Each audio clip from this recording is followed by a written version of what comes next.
gars yi na ngeen def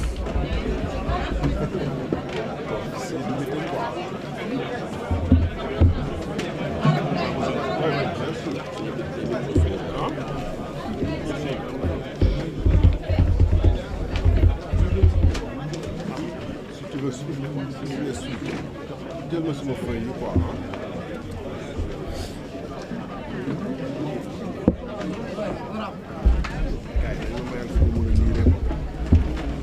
dañ ma tegal mais dama doon reculer tour bi affaire yi ma teg fu ma mën a liire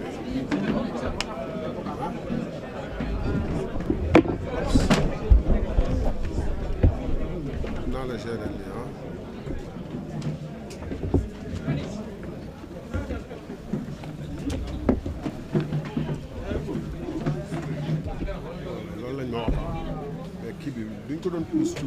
Est-ce que vous ne pouvez pas reculer un peu vos micros parce que lui, il ne faut pas mettre... Bon, d'accord, c'est pas grave. C'est bon. Ça va? Non, baille. Je vais m'adapter.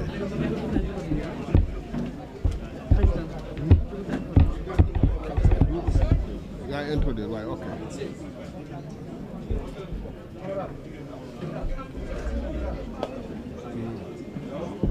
Mesdames et messieurs les journalistes, nous vous remercions de votre présence ici cet après-midi pour assister à la conférence de presse qui sera animée par l'honorable député Thierno Alassane Sall, président du parti La République des Valeurs. Cette conférence donc tournera autour de certains thèmes. Nous avons donc les thèmes d'actualité, politique, sociale et économique. Et donc nous vous demandons quand même de ne pas personnaliser vos questions. On est là pour répondre à toutes vos questions.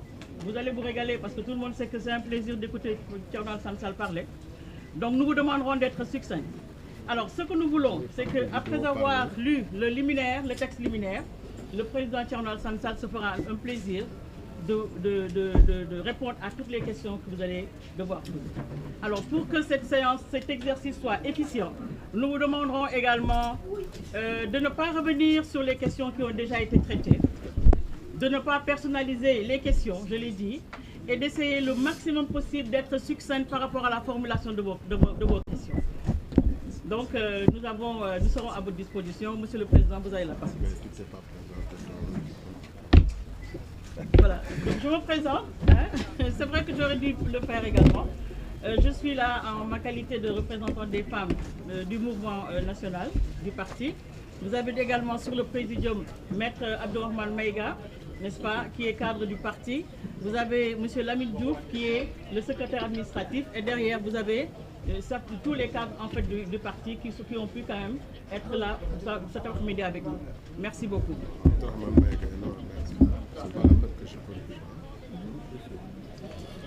D'accord, merci beaucoup Madeleine. Bon, désolé, on n'a pas de haut-parleur, donc on va essayer de s'organiser pour mieux s'entendre. Mesdames, Messieurs les journalistes, chers compatriotes. Chers journalistes, merci d'être présents nombreux aujourd'hui ici. Je voudrais d'abord saluer votre rôle et le rôle crucial de la presse dans le débat démocratique et dans la vie d'une nation. Informer, interroger et confronter le discours officiel à la réalité, telle est votre mission principale. Et cette réalité, c'est celle d'un pays plongé dans l'incertitude, qui doit beaucoup à l'amateurisme d'un pouvoir naviguant à vue, refusant le débat républicain, ne respectant pas ses engagements et surtout méprisant toutes les mises en garde. La presse a d'ailleurs été la première victime, la première à faire l'expérience des politiques de rupture du PASTEF, qui ne sont rien d'autre qu'une volonté de museler les voix libres et indépendantes. Et on a vu combien de personnes sont passées depuis lors dans les locaux de la division de cybercriminalité ou au tribunal.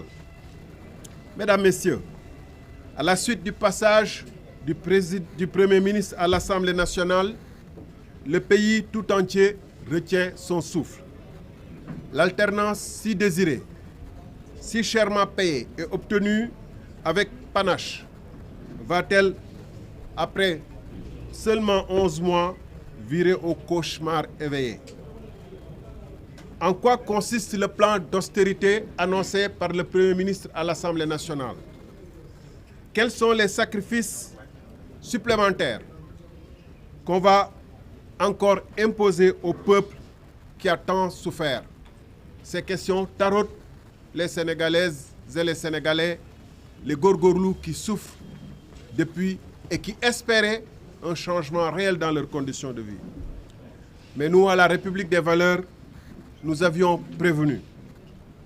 Après la présentation et l'accouchement chaotique de l'agenda 2050, dont on sait dans quelles conditions il avait été élaboré, d'abord par ChatGPT, puis repris par un cabinet, nous avions souligné qu'il ne contenait que des pages blanches pour les années 2025 et 2024 et 2025.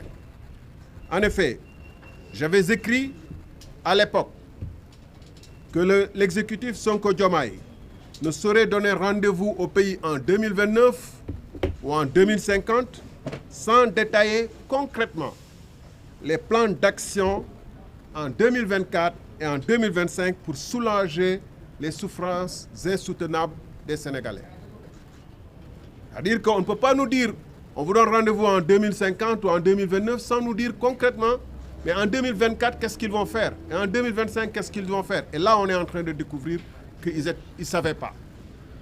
Force est de constater qu'en plus d'avoir perdu 10 mois sans réforme majeure, le gouvernement s'apprête à jeter à la corbeille le budget 2025 dont l'exécution vient à peine de commencer, pour s'engager dans un plan d'austérité pudiquement baptisé plan de stabilité. C'était, hélas, le seul destin possible pour un agenda conçu dans l'improvisation avec pour principal objectif l'effet d'annonce. Comme l'avait souligné un expert lors du lancement de cet agenda 2050, un plan de transformation structurelle conçu sans l'apport des forces vives de la nation, notamment la société civile, est voué à l'échec. Après ce faux départ de l'agenda 2050, le régime fait un revirement de 180 degrés. Ils se sont trompés sur l'agenda 2050, ils se sont aussi trompés sur le budget 2050.